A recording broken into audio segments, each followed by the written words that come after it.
Welcome to the Tomorrow is Not Today podcast. You've already started to create the life you want just by being here. Designed for you as a business professional so you can be physically, mentally and emotionally healthy, more productive, less stressed and living a life you truly love. My name's Kingsley and thank you for coming on another journey with one of our uniquely qualified professionals. Well, welcome to the Tomorrow is Not Today podcast. Got today in the studio a gentleman who I've a lot of respect for, business-wise, just a genuine person who I believe you just genuinely like to help people in whatever it is that they're doing. True. Summarise? Started way back when. I actually used to be a fireman. I don't know if you know that. I didn't know that, no. Yep. Voluntary. Yeah. So I wasn't getting paid for that. So somehow I think that's ingrained that I wanted to help people. Yeah, awesome. Today it's obviously different. Yeah. Well, you still help people. True. Maybe just not a fireman way. But I want to start off, as we always do on the Tomorrow's Not Today podcast, and ask you one question to start. You've been in business now for over 30 years. Mm-hmm. How do you keep going in business for over 30 years and the same business as well? Yep. That is a huge question. I don't know if there's a secret to it, but it's obviously a mindset thing. We've been dealing with businesses over 34 years now. And because helping people gives me a buzz, seems to make it a little bit easy for me to keep going. Every day is a new day where we meet new challenges, where we can solve new challenges. And having these wins along the way is probably the wave that carries you. And I've seen business owners over the years that become jaded, fall out of love with their business, don't find a new angle to motivate themselves, that ultimately they're looking at, I think I just want to sell this business. And sometimes they fall out of love that much that they just get out. They build for 10 years something, and that's a feat in itself already. I mean, when we consider the statistics that 97% of businesses fail within the first 5 years. So the people that go on to 10 or 20 years, they are, I call them now, the 1%ers. And you've achieved something so special that I think you need to do a little bit of mind work to fall back in love with the business and re-energize yourself and stay focused of what you're trying to do rather than just walking away from it. You already left 99% of all people that start a business behind, and you're on this mission trajectory. Walking away is like swimming a 100-meter lane and turning around or back 3 meters before the end. The big breakthrough could maybe just happen. Maybe our business is a little bit different because you get the buzz every single day when we help someone maybe collect on debts they haven't been able to collect, or get clients they never got to be into, help them improve their lifestyle. Some people, they haven't been on a holiday. I mean, small business, such a hard grind. Some people haven't been on holiday for 5 or 10 years, and then, they become part of our network, and all of a sudden they can afford that. Just seeing their faces when something like that happens is magic. It is. That is the stuff that keeps me going all the time. So I want to dive into a couple of things that you said there. Mm-hmm. So earlier on when you were chatting, you mentioned about sometimes there needs to be a bit of a mind shift. How do you mean? What do you do exactly to shift your mind into that place where you're in love with your business again? Well, it's really hard to make it universal for every business. But talking from my own experience we started a company that was a national franchise company. And so we had a great buzz, expanding the business, building teams. So I could satisfy my need for helping staff to grow, helping people grow their career, even keep educating myself, because remember, I was a young jumper when we started this business, so I had a lot to learn. I mean, you're only at the top of the tree because you started it or you own it. It doesn't mean you're on top of the tree because of your skill level. So over the years, you acquire the skill level. Every time you acquire a new skill, you gain this kind of confidence that you now can do this new task. So we started franchising nationally. I sold a few of those franchises. That was a big buzz. We got now a new level of people that we can help in business. So not just the clients that join the network, but now a franchisee that is building a business, and we help them. Then we took that concept internationally. Then I had to do it in different languages. Now, I don't speak, other than German and English, I don't speak anything fluid, but I picked up some Thai, picked up some Arabic, and I picked up how these people do business. So every time we grew the business, and maybe that is an underlying thing, when you grow your business, instead of being the one-man band, that's really hard to reinvent yourself. But when you're growing a business and you've got people that you can help along on the journey, build careers, see how they're flourishing, then you have got the means to add new layers in the business, maybe offer new products or services, educate yourself to add something or vertically integrate in your offering. You know, that then gives you another few years of enthusiasm. It seems like when you were in business, just listening to what you're saying now, that you were always looking for the next thing. What's the next thing I can do? How can I help people? What other offering can I do to help people? And obviously there's a balance here, because if someone's in their business, and there are a lot of people who are struggling in their business and want to give it up. Mm-hmm. That's just where people are at. A lot of people listening right now will be in that place. So how do we make this balance? How do we know when it's time to, maybe I need another service offering, or maybe not, I need to aim at a different target demographic or something like that, without actually damaging what's already happening? I try to sort of reference a little bit what I've experienced in Australia. There seem to be a lot of people that think that they don't need to talk to anyone else because they are the core of their business. That is a lot of times when you've got the really small business, maybe a few employees in the business, but they just don't communicate with others a lot. And I always say to everybody, what you put in here is what comes out in here, what comes out here. So if you don't constantly learn from other people, talk to other people, connect to new people, you will never find out what that next layer is that you can add to your business, because communication is key. So that's talking with somebody ahead of where you are, by the sounds of things. Yes, because the word gives it away. You're looking ahead. But sometimes you don't know what lies ahead. So it's easy to set your goals, your sales figures, customer numbers, collection ratios, and so on. That's the goals on things that you do right now.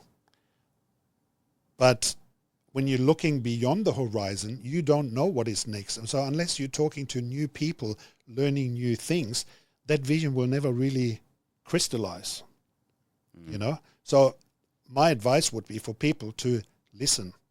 Talk to people and listen.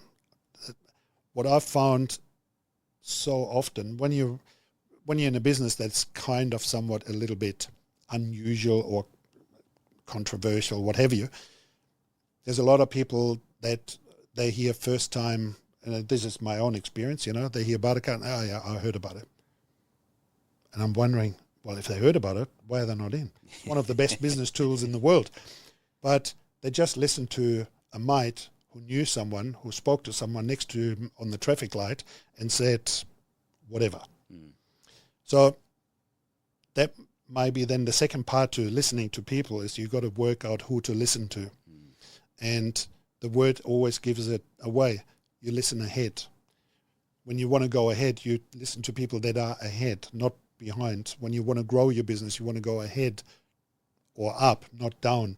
So that needs to be the thing. So you listen to people that have got something to say. And you need to listen to understand and not just listen to nod your head. Because I get that a lot. When people go, and they're thinking about what they're having for lunch rather than listening. You know, this could be life-changing. There's nuggets, gold nuggets everywhere on the road. And people just don't listen, or they're too lazy to bend over and pick it up. And it's interesting, that one, because opportunity is usually dressed in overalls, and we don't like that. We want just the opportunity to happen and be where we want to be. So there's a first step, obviously, of listening to people, getting in the mindset that, hey, there is another area to what place we can go. There's another area we can get to. But then it's taking that and actually putting action to that sort of thing. Because a lot of people in business, if you're by yourself or you just got a few employees, you're at this point where it's like, I don't have time, I don't have the resources, but I need to actually implement this. How do you get people to go, okay, you've heard, you know where you want to go, fantastic. How do I actually get my mind and my time into a place where I can actually start implementing these things? Well, when you're making a decision that you want to implement a change or you want to add something to it, currently I would assume you're an expert at what you currently do and you want to add something to it. So you've got to become a bit of an authority on that next step. Because if you don't inquire, say for example, you're a plumber that now wants to be an electrician. So you've got all the customers that you could sell to already because you did plumbing for them. But if you're not an expert on electrical work, you'll never take that step. So you really got to then go educate yourself, get qualifications, then you can sell a new product to your existing client base instead of finding new clients for your existing product. So sometimes it's a lot easier when you do a good job to sell to the same person again because they've already had a good experience. Hey, if he's that good at his electrical work than what he was in his plumbing, I'm going to get him back, But, or you have to convince a brand new person, so then all of a sudden you start turning into a numbers person that needs to increase the number of sales, and you're going to be always chasing that extra sale. So sometimes just the shift of becoming an expert at something else could be the secret of doubling your sales without having to double your customers. Yeah. So it's just the mindset thing. It's very much a mindset thing, isn't it? And everything you're talking about is something that it's my responsibility to make this happen. Mm-hmm. I can't blame what's going on out there. I got my mindset, okay, I know it can grow, and I'm in a small percentage that actually can keep going. I've been given some instructions on how to do it and how to make it happen. Now I know that I've got to go and learn to put this into place. So the reality is, for any business owner that's listening, the responsibility is on me to make this happen. It's great to get advice and ideals and things, but the responsibility is on me.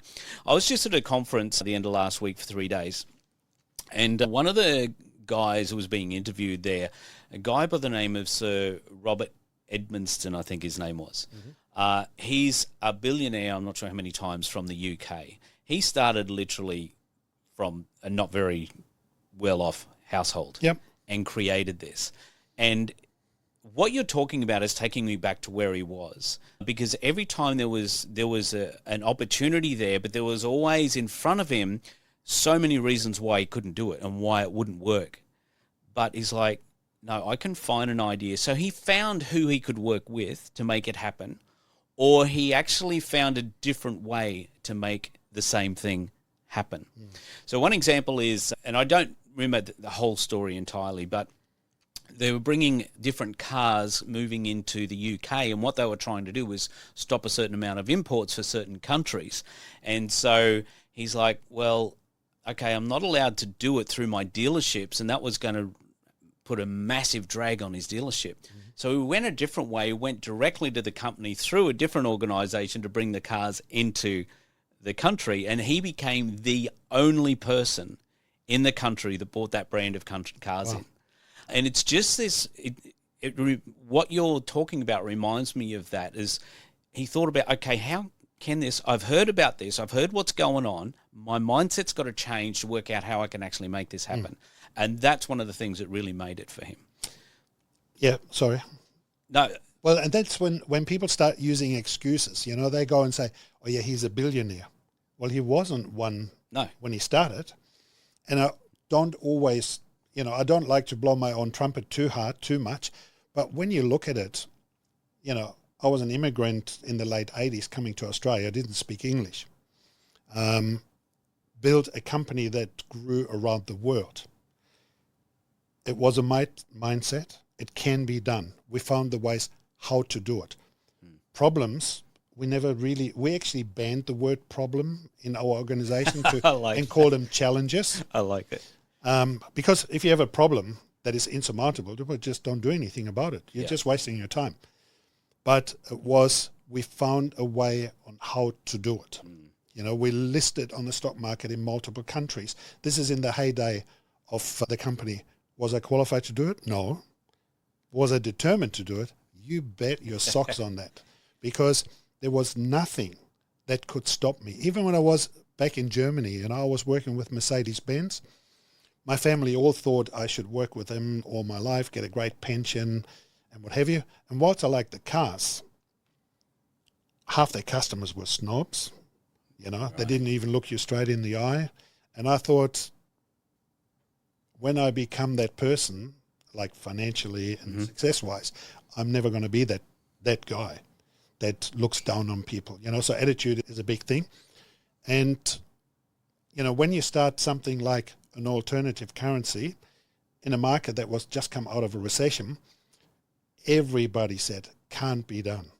The government will never allow you to start an alternative currency. Who do you think you are? You're a bunch of yahoos, you know. But we found the way.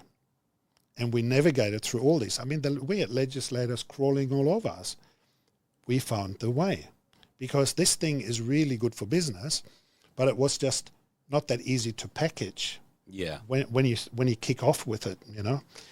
Take me back to the very start of Bartercard. Like, how were you guys sitting down at a bar somewhere having a chat and go, hey, this would be a good idea? Or what happened and how did you actually start? Because obviously you didn't start with franchises all over the world.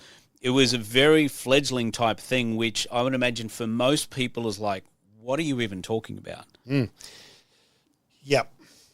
So when I first came to Australia, I didn't know anything about that this industry existed.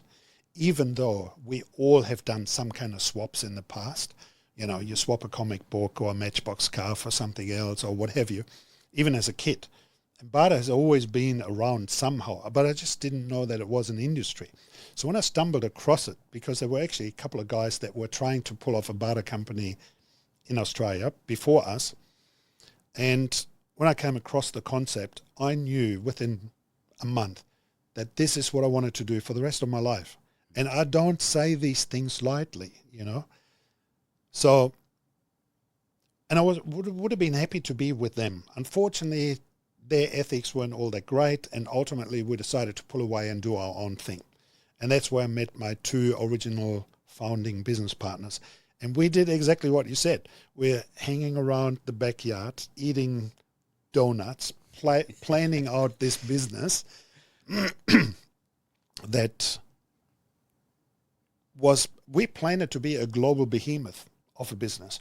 And when we learned how big the barter industry was in the United States, we wanted to beat the Americans at their own game. I mean, we had some serious lofty goals. And whilst some of the things were a little bit hazy on how we were going to get there, but we thought when we arrive at the junction, we just set the indicator and go that way. And then we commit to that. So a lot of people are hindered by decision making. You know, if you get 51% of your decisions right, you're going in the right direction. If you're really good at what you do, hopefully you get more than that right, you know. But we had roadblocks that came with big names attached to it. ASC, you know, ASIC, tax office, you name it. Bartercard was established and all of a sudden, barter what? You know, the tax office on the phone. We want to come and have a talk to you guys. But because we did the right thing, we never broke the law, you know, the tax office quite liked us. And we were very buoyed by that because we did the right thing. So we just carried on. And every time we found a roadblock in the way, we maneuvered a way through it. We never got stopped. We were relentless. I see people giving up all the time. You know, you hear all these cliches. If you like what you do, you never work a day in your life. And it's sort of kind of true. After 30 years, I can say I'm just as enthusiastic today about the product and helping business people to use it than what I was then. And the journey I had in between was, amazing. And even when I thought I wanted to get out of the business and retire, because you're being German, you're sort of sometimes a little bit stubborn. At some stage, I decided I wanted to retire in my 40s. And when I hit that marker and, was financially independent and so on, that I didn't have to work anymore, I went and retired against advice from good friends and what have you. But I said, no, I wrote this down a long time ago. This is what I have to do, being typical German. And so I retired on a Monday and I was bored by Wednesday. I can imagine. And I was looking for the next thing, and so many people spend time on finding the next thing. And all it came back to was always Bartercard. So I went and bought one of our own franchises because I love what we do, and was a little bit more on the cold face, applying it just as we did when we started, rather than traveling the world promoting this now global international licensing company. This is the stuff that I love deep down to the core. So maybe the advice is every so often take a look back to see if you're still doing what you love doing, or if you got sucked into following a trend or a cycle, or you're chasing a dollar, or you made business decisions that didn't come from your core values. I think what you just said there is so critical, because society tells us what we should be, how we should go about something, who we need to be, how much money we need to earn, what we need to look like. And unfortunately, for a lot of people, they go down that track rather than going, no, who am I? The reason you're doing this isn't because, you don't need to be here. You don't need to be doing this. But you absolutely love it, and you're helping people with it. And I think that point that you just said is probably one of the most critical points of the whole lot, for the longevity in business. And for some people, I know they love to buy businesses, do them up and sell them, do that. But again, it's the same thing. They're doing it for fun. Yeah. Not because most of them don't need the money, but it's a fun game, and that's what life's all about, I think. Yeah. You got to have the fun in it. It's like I met this great plumber. He'd been through all the cycles of having staff, not having staff, growth, contraction, but he really loves plumbing.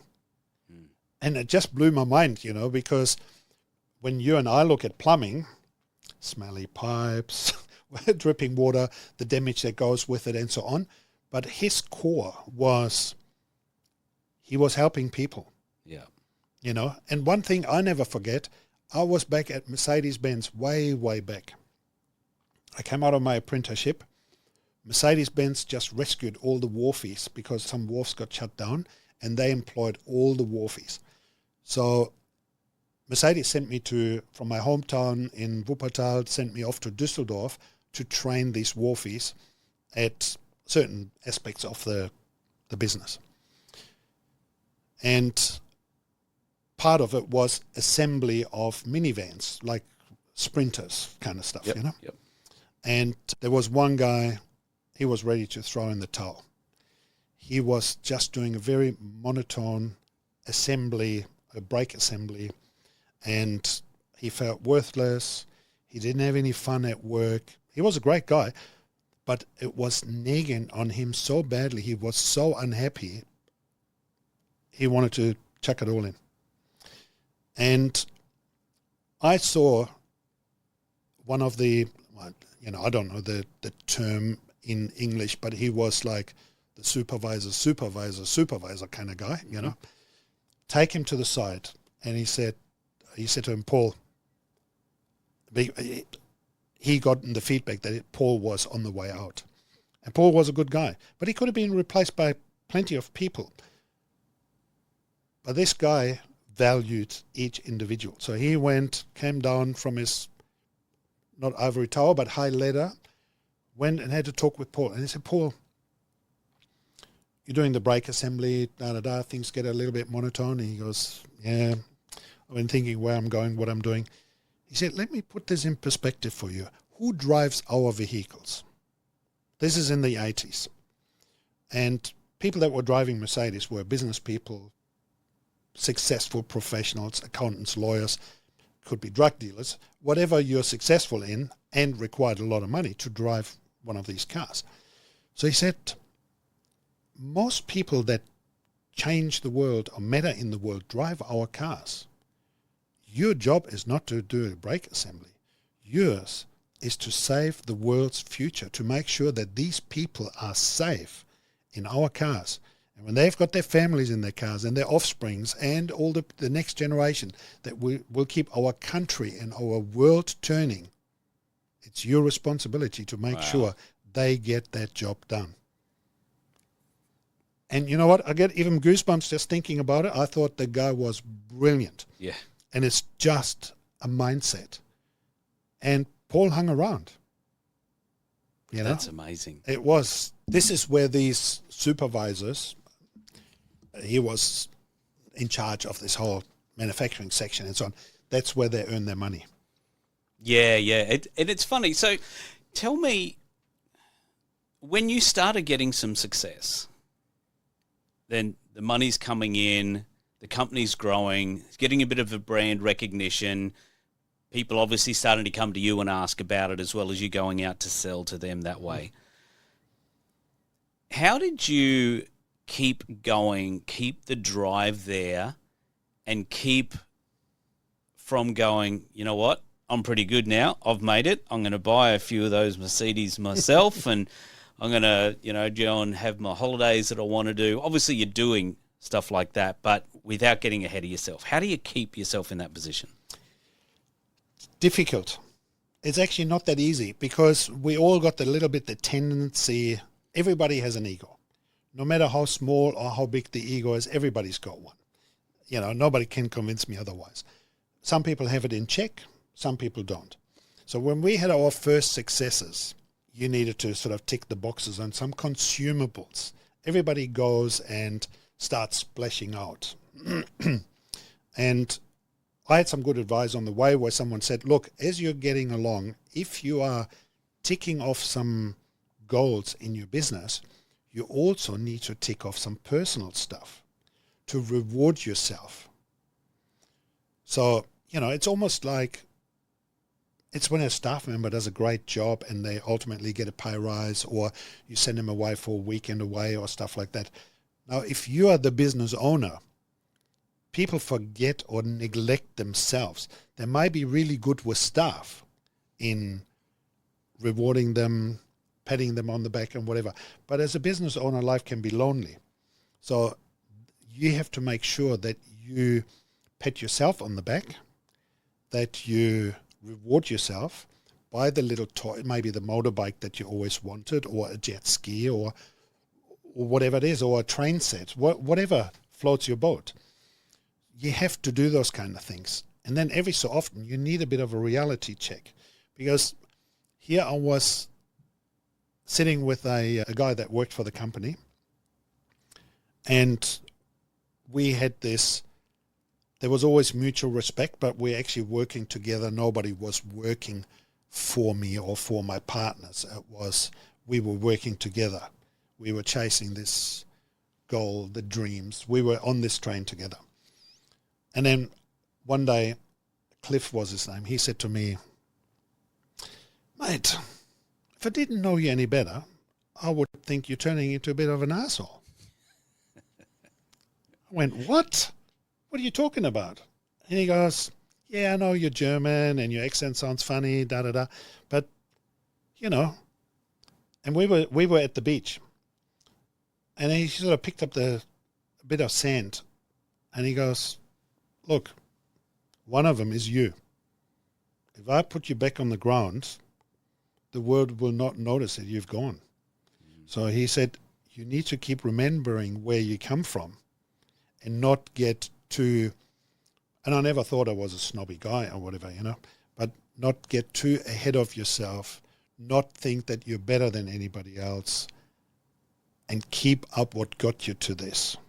Because Wow. the guy was no Einstein, but what a profound moment Yeah. in my life. And it was maybe I was just breaking out a little bit because now we had some success. You walk around, you get some swagger on, and you start looking maybe down on people. Unbeknownst to me, I'm not wired that way, but maybe that's how it came across when success goes a little bit to your head. And on that little one conversation grounded me. It's really interesting because you got both ends happening there, where you've actually got to go, you know what, I can do this. I'm actually making it. I'm going to give myself a reward because I am actually starting to see some success in what I want to do. But at the other side going, cool it, buddy, you're not as good as you think you are. But that was, one is to satisfy your material needs. Yeah. And, some people, unless you're completely off the grid and you love living that way, most people want to fit in somewhere. They want to have a house. Could they have a smaller house? Sure, they could. Could they have a house that looks worse? Yes. But they want it nice. They want to expand it. They put an extension on. They park a nice car in the garage. Pursue a hobby. You got to have some balancing thing and know what you do it for. Some people do it for status, how they're seen in the community, like keeping up with the Joneses kind of thing. That is like a very unfulfilling rat race because you're chasing always someone for the wrong reasons, because at the end of the day, what everybody wants to be is happy. And if you never achieve what Jonesy is doing, then you're never going to be happy, no matter how much you got. But if you say, if I have a really good friend, someone that gets up at night if I'm in trouble, you're already pretty successful because there's a lot of people that don't have that. If you then have a car that you can get from A to B and you don't need to walk, that's pretty successful. But in our society, now people go, well, unless you have got two cars or it has got a European badge on it, or it's like really high tech so that you can brag about it to, the rest of the gang, you're doing it all for the wrong reasons. I think if you do your thing right, and I'm just thinking about myself now, all the stuff that I think I need, I don't really need it. I want it, and I wanted a lot more when I was younger. When you're in your 20s, you just want to have a better car, faster thing, faster that, bigger that, shinier, whatever. Then you get to your 30s, becomes a little bit less important. Got to my 40s, and I did a deal with a charity. It was the first charitable transaction that we had going, where we, supported a charity. And I was a bit surprised what I got out of it, because, you buy yourself a jet ski. Yeah, you're buzzing around the Broadwater, having a great time, but it never really gives you the warm and fuzzies. And whilst retail therapy sometimes plugs a little gap, but it only plugs it for a short time. After this first experience with a charity, I had the warm and fuzzies, not that it was helping the charity as a charity with the Bartercard business tool, but actually doing something for their cause. And I thought, gee, how things have changed from my 20s when I was chasing the next fastest jet ski, for example. Now I was looking for another opportunity to help out another charity. And for like a long period of time, I've became addicted to helping charities, because maybe more for what it was doing for me. I think you've just totally turned on its head what happiness means to a lot of people. It changes. And that's, from you, obviously, is going decade to decade, because obviously you've done so much, and it sounds like you realise that you got here, and you're like, it's nice and I enjoy it, but it's not what really makes me happy. It was when you actually went out and were able to serve other people that's where the true happiness came for you. Yeah.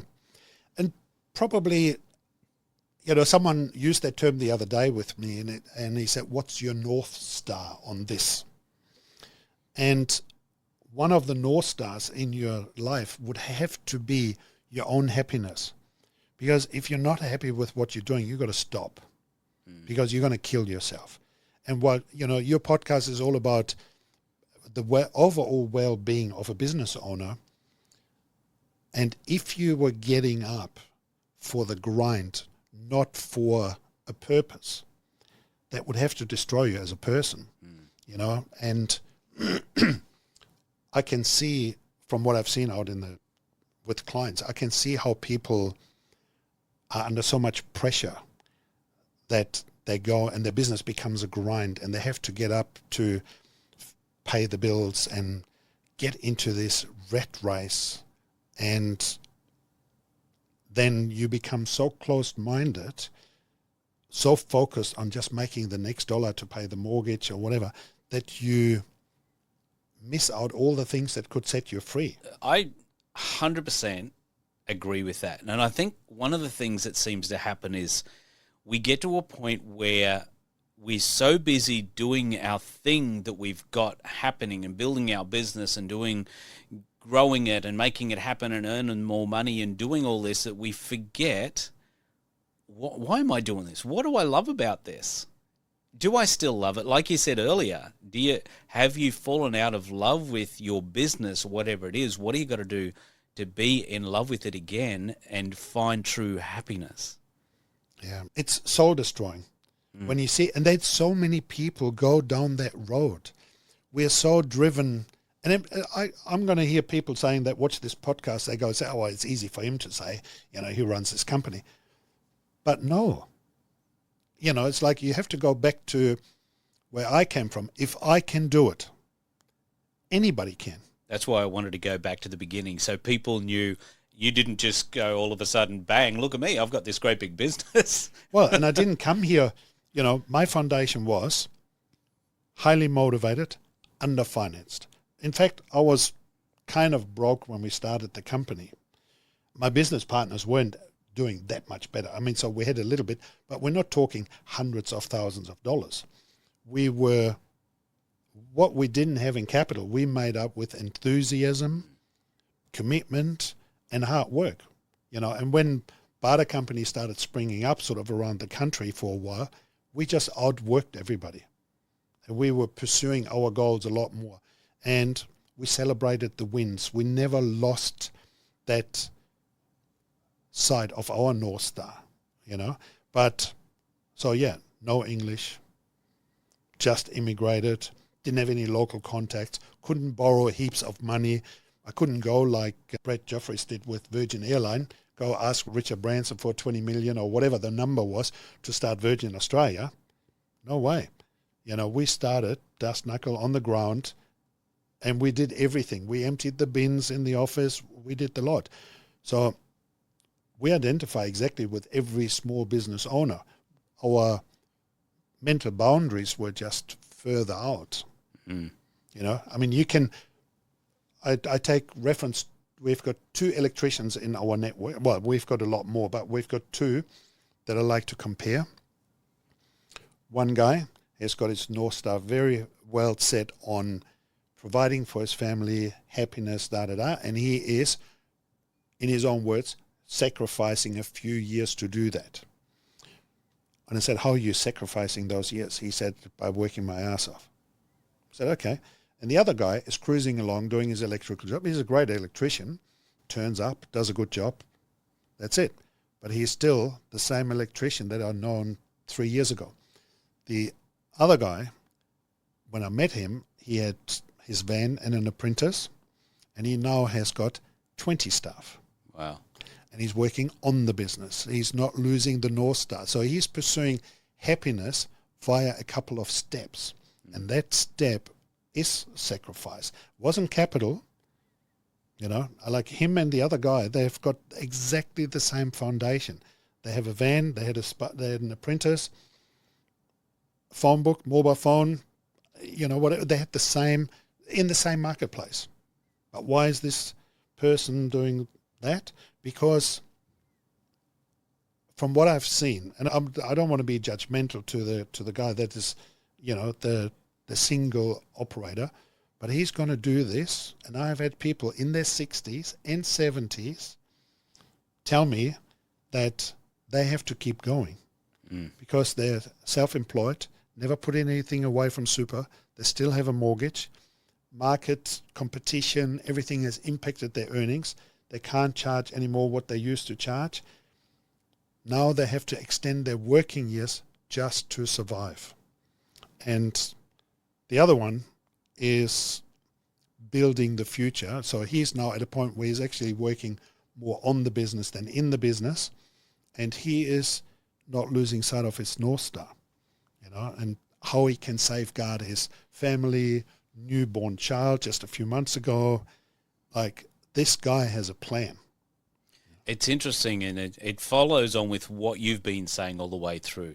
Your whole mindset, what's going to make you happy, where do you want to be, and just get up and work that with determination. Yeah. As we come to the close here, which unfortunately we have to, thank you so much for coming on. This has been like... This went fast. It does. It goes really fast because that's what happens when you have fun. This has been phenomenal. And the lessons you've given people, I think, no matter whether they're just starting or whether they've got the business to a certain pretty good level right now, I think there's a bunch of lessons anybody can take away from what you've said. So I really appreciate that. I always end the podcast with 2 questions.